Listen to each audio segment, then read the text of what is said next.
मैं आपको खांसी के लिए कुछ घरेलू उपाय बताने जा रहा हूँ, जो आपको खांसी से बहुत राहत दे सकते हैं। सबसे पहले है शहद। 1-2 चम्मच शहद आप दिन में 2 से 3 बार लें। रात को सोने से पहले यदि आप लेते हैं तो खांसी में आपको ज़्यादा आराम मिलता है। 1 वर्ष से कम आयु के जो बच्चे हैं, उनको आप शहद मत दें। दूसरा उपाय है गुनगुना पानी। दिन भर थोड़ा-थोड़ा गुनगुना पानी आप पीते रहें।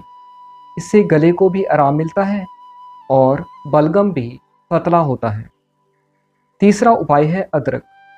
अदरक के छोटे टुकड़े को आप चूस सकते हैं और आप अदरक की चाय बनाकर भी पी सकते हैं। चौथा है नमक के पानी से गरारे।